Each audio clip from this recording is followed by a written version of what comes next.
कभी प्रॉब्लम भी आते हैं, कभी नहीं भी कनेक्ट होते ऐसा। हाँ हाँ।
Hello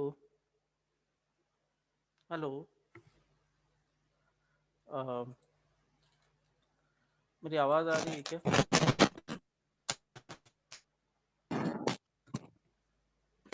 hello. Yes please. आवाज़ आ रही है?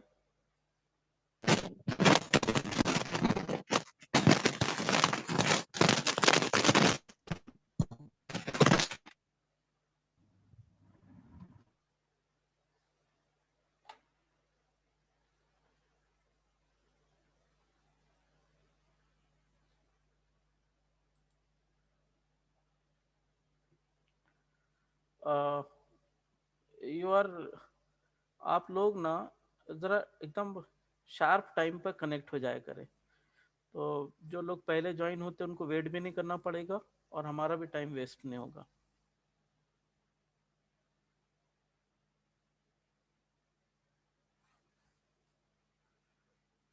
ओके, तेजस महाजन मेरी आवाज़ आ रही है?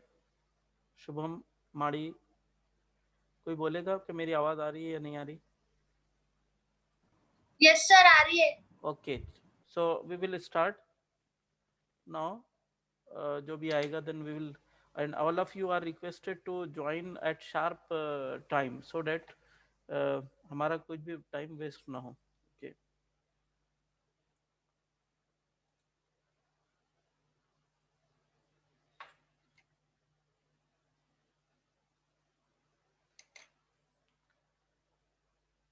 तुषार बड़गुजर।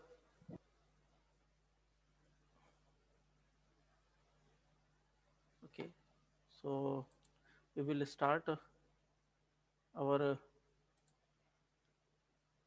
lecture. आपको स्क्रीन दिखाई दे रहा है? Screen is visible? Screen Yes. दिखाई? Yes sir. Okay okay Yes, sir. Okay, then uh, we have already started the electrical machine 2 lecture. It is a very important. Why it is important? Because whatever you are going to learn in electrical engineering, it is related to the generator, transformer, then protection of the transformer, control of transformer. It may be the control of motor, control of machines. So everything, every subject, it is if you find, you will find that the basic is nothing but the machines, isn't it? Even though electric vehicles. So when we are going to learn the electric vehicle, only when if you are having a proper knowledge of what we can say that electrical machines. So yesterday we are discussing about the construction of generator. The construction of first of all we will learn what is the basic operation. We have already discussed the DC generator itself or AC generator, but with the help of commutator segment, the EMF, whatever the alternating EMF, it is going to convert into the unidirectional current in the electrical circuit. Okay, so if you replace this commutator segment by the solid rings, definitely we can receive alternating current in the external circuit. Okay, so now if you are placing the three coils or the winding in such a way that they are 120 degree apart, then definitely we are able to produce the three phase supply. So in this figure you find that say the coil A, coil B and coil C all are mechanically 120 degree apart. Definitely it is not a concentrated winding. The meaning is that all the conductors are not occupied the single slot, but it is distributed over the periphery of armature. Yes, हमारे पास तीन coil है, तीनों coil क्या की हमने, we have distributed at a distance of 120 degree. But at the same time, when we are having, when we are connecting to the 120 degree apart,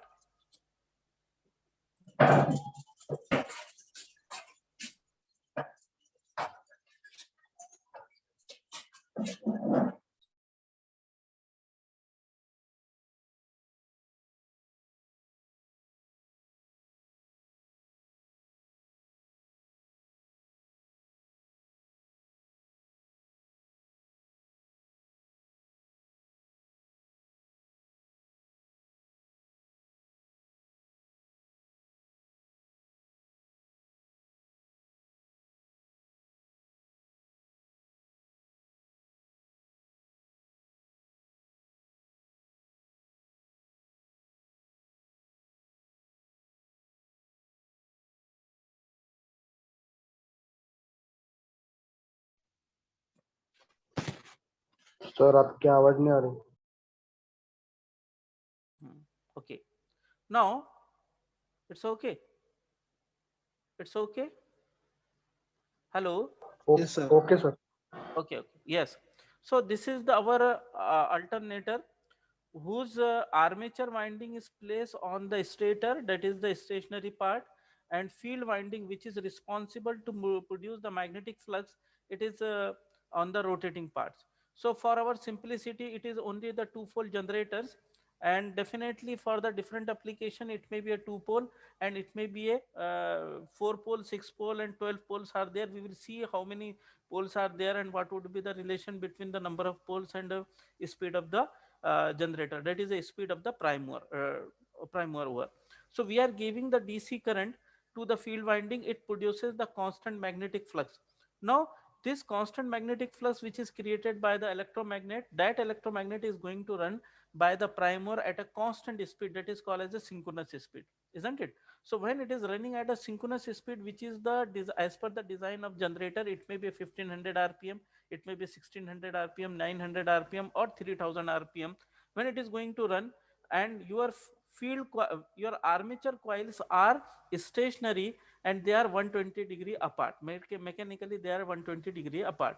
No doubt all the conductors does not occupy the identical position, whereas it will occupy the distributed winding. So practically the winding is a distributed, but the distribution also be the 120-degree apart for each phase of the conductor. Say phase of the conductor A, B, C, they are 120-degree apart to each other. So when the prime mover runs the rotor of the alternators, that is the field winding, it produces EMF, and their magnitude is constant, but they are 120-degree apart. So it is given by the conductor A produces, the coil A produces maximum EMF after 120-degree, B will be maximum, and after 120-degree, C will be maximum. So by this way, we are able to produce the three-phase balance voltage with the help of such type of arrangement. Okay, and this is called as a alternators. Now in case of a small alternator which we are using in the DG set for our campus or somewhere, you find that the armature winding, the stator winding carries the field winding, and your armature winding, three phase armature winding, is placed on the rotor. But for the big generator, those are used in the thermal power plants or any type of our commercial power plants are there, which is it may be a hydrothermal or anywhere, because the current is very high. So output, the rating of the generator is a say 200 MVA, 250 MVA, 120 MVA, or it may be a say 500 MVA generators are there. Therefore the current is very high, and it become very difficult to collect the current from the rotating part. So what we will do, we will place the armature winding on stator as shown in this figure. Armature winding is placed over the stator, and field winding is a rotating one. So you can say that it is the rotating field system is there, rotating and stationary armature is there. So what is the advantage? One advantage is that easy to collect the current from the stationary part. There is no slip rings, only the slip rings reduces by 2, isn't it? So if there is a slip rings are placed for the three phase, there is a 4 slip rings are required, three for the three phase and one for the neutral. But here only two slip rings are needed for the positive terminal and for the negative terminal. Definitely this excitation voltage is in the range of 250 to 500 volt. So there is no sparking over the brushes, and hence we can use the such type of arrangement for the big generator. Now second, it reduces the rotor weight and hence inertia of the system, isn't it? So by this way we can use effectively or efficiently the capacity of a turbine if you are placing the field winding on the rotor, that is a rotating field systems are there.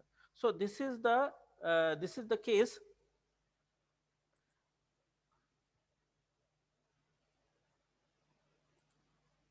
All students are requested to join at the same time, so that it become very easy to me also, uh, and take the attendance, because we need attendance also.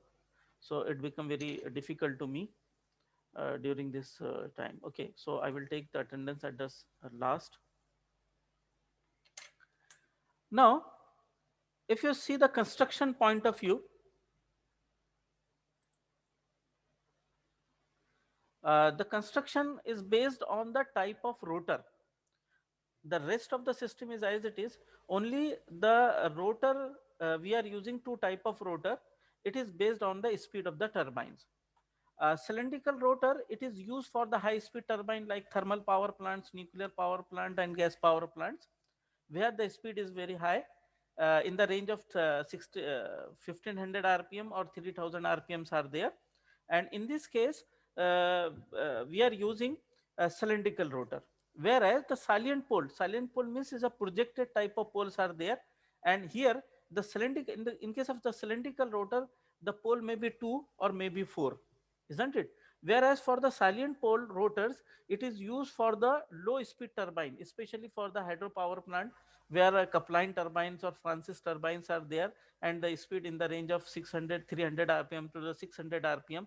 Now here the number of pole may be 12 pole, maybe 18 poles as per the speed to produce the constant frequency, because we know that the frequency is equal to 120 f upon p.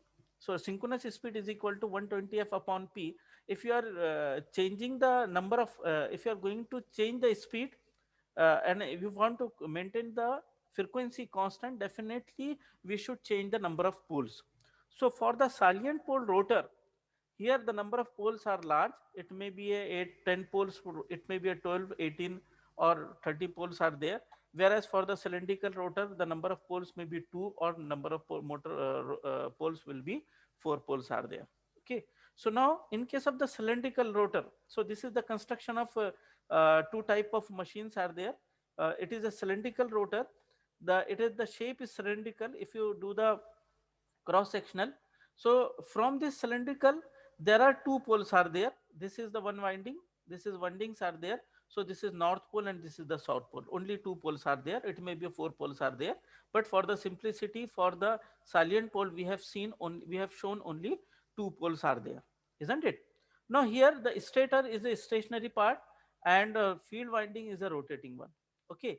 Now in the case of salient pole rotor, the salient pole, there is a projected type of poles. Here the four poles are shown, but it not be a four, it may be a six, it may be a 10, it may be a 18 poles are there as per the speed. And there is a alternate poles are there. This is north, south, and like that. So now see, if you look at the figure of these two construction, we find that the air gap, the air gap in case of here, the air gap we are using, the air gap here, it is along the direct axis, the axis which passes from the poles, it is called as a direct axis. This called as a direct axis. Okay. So this is for the, and the axis which passes in between the two poles, it is called as a quadrature axis. So this axis is called as a quadrature axis. Okay. Now if you look at to this figure, we observe that the air gap along direct axis and air gap along quadrature axis is same. Or you can say that the air gap over the periphery of rotor is constant throughout its along direct as well as the quadrature axis, isn't it? So the analysis, for when we are going to do the analysis, when we are going to do some calculation, only one reactance is sufficient for calculation purposes. Whereas in case of salient pole, the axis which passes from the pole, center of the pole, it is called as a direct axis. It is called as a direct axis, as already we have seen. And the axis which passes between the two poles, two consecutive poles, is the quadrature axis. So here the quadrature axis will be here, and this is called as a quadrature axis. So now from this two figure, it is quite clear that in case of salient pole rotor construction, the air gap along direct axis is small and air gap along quadrature axis is very high. So see, the air gap is very small. Here the air gap is very small in this case, whereas the air gap is very large. So there will be two reactances comes into the picture along the direct axis and along the quadrature axis, and therefore two reactance theory is needed to analyze the silent pole machine, its operation or its voltage regulations are there. Okay, so this topic we will cover later on, but to for the construction point of view, we can understand the cylindrical rotor is used for the high speed, therefore its diameter is smaller, the diameter is smaller, and whereas the axial length is very high. So agar aapne, if you just find out the cylindrical shape, for the cylindrical shape rotor the speed is very high, and therefore we have to keep the diameter of the rotor is smaller, whereas the axial length will be higher one. And but for the cylindrical for the silent pole rotor, the diameter is somewhat higher and the axial length will be smaller. We will see in the next diagram. So you can see from this one, again this is from this you can say that this is the construction of rotors for salient pole as well as the non-salient pole or cylindrical rotor machine. So for the non-salient, that is a cylindrical rotor machines, it is a four pole north south, and these are the windings are carried out, whereas the shape of the rotor is a cylindrical, is a cross sectional view. Whereas for the salient pole rotor, the rotor having some projected type of poles are there, no doubt here again four poles has been shown, but in practice there are a large number of poles are there, it may be a 16 pole, it may be 18 poles are there. And in this case the air gap along the quadrature axis and direct axis will be different, whereas for the cylindrical rotor the air gap along quadrature axis and direct axis will remain same. Okay, so this is the say picture of cylindrical rotor uh, alternators.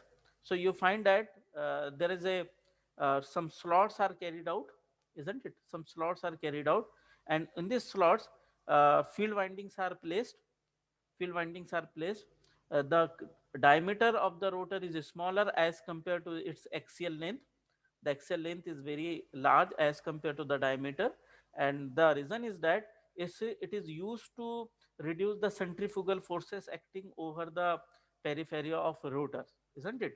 So to reduce the uh, tangential forces or centrifugal forces, the diameter of rotor kept smaller as compared to the axial length, since here the speed of rotor is very high in the range of 3000 rpm or 1500 rpms are there. So this is the second shape of a cylindrical rotor.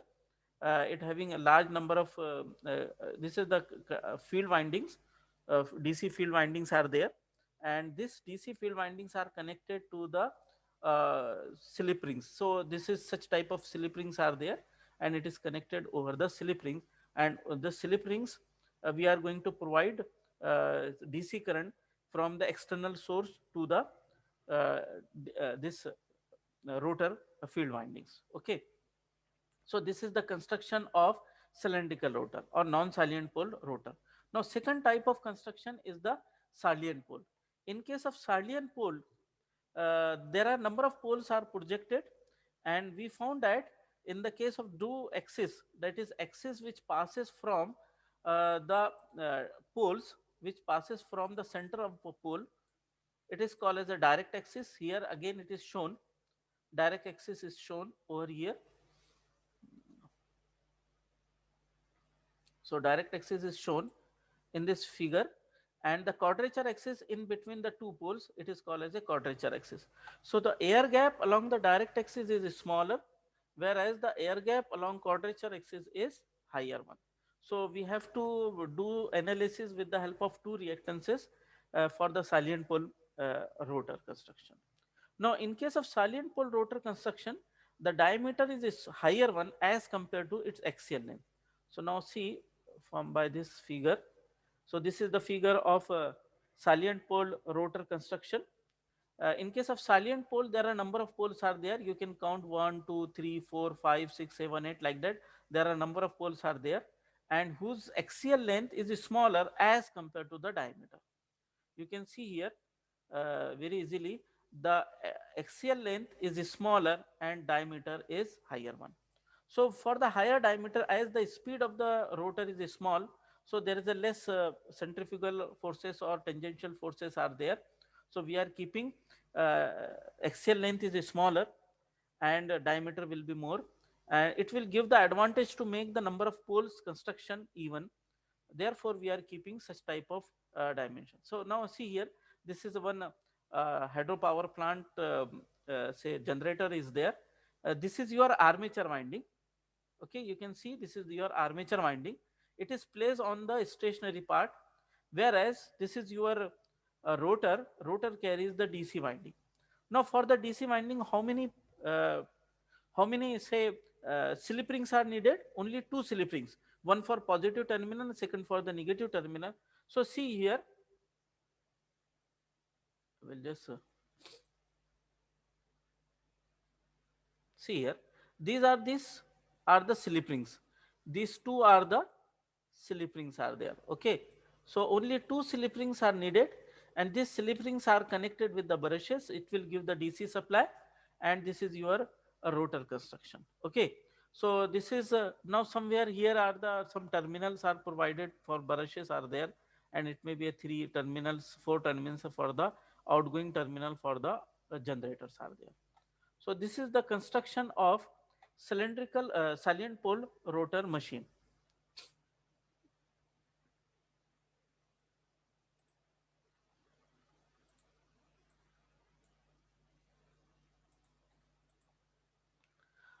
Now excitation system. Excitation means definitely if you want to produce the voltage, we have to create two type of input. One is the mechanical rotation or the movement of the conductor, which is carried out with the help of external prime mover. The prime mover may be a hydropower plant, it may be a thermal turbines are there, it may be a wind turbines, it may be some gas turbines are there.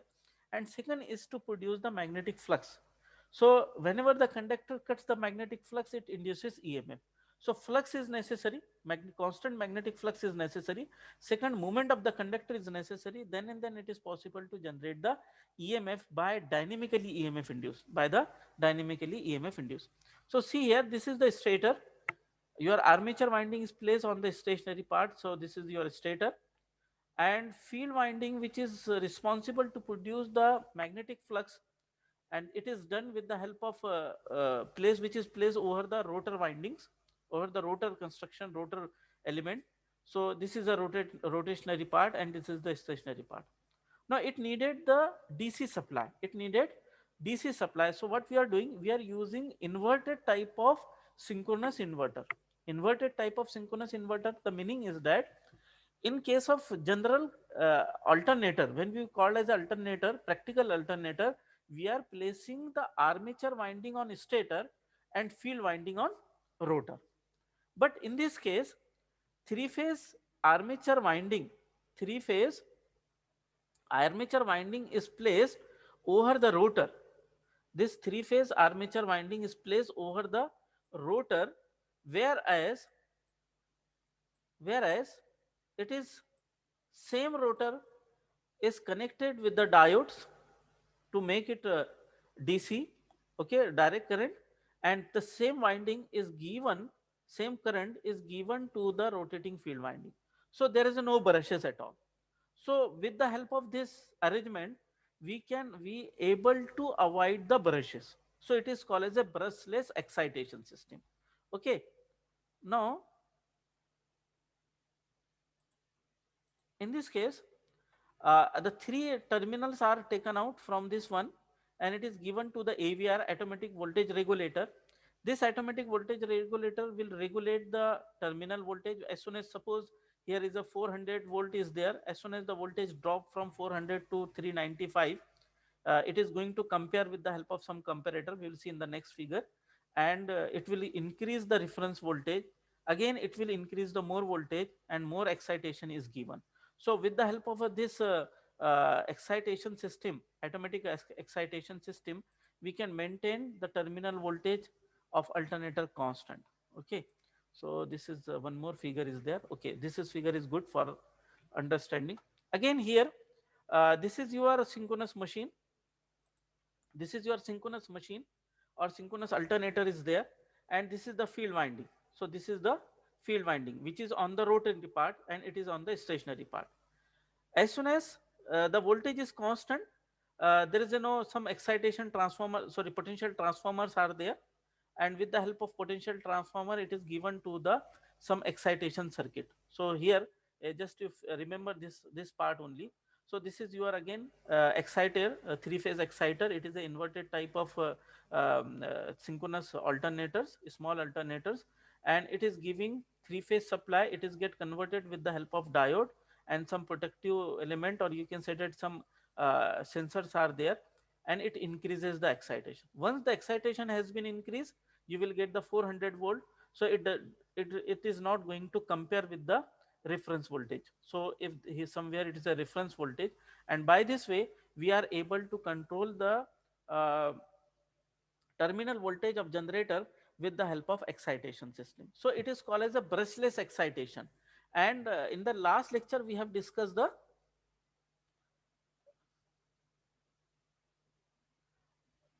we have discussed the last one. Just a minute. So in the last lecture, we have already discussed our conventional type of excitation system, but nowadays we are not using the conventional type of excitation systems are there, and hence we are using brushless excitation system. Okay. So if you have any doubt, you may ask the question. Uh, During that time, I will take the attendance of the students.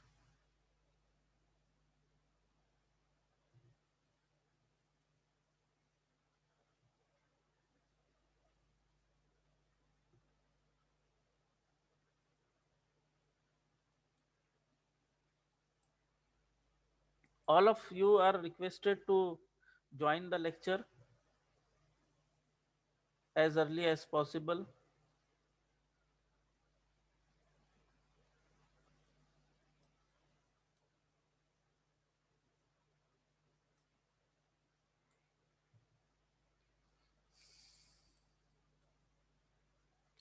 Any doubt? No, sir. Okay. ठीक है. So in the next time we will take the topic that is nothing but the armature winding.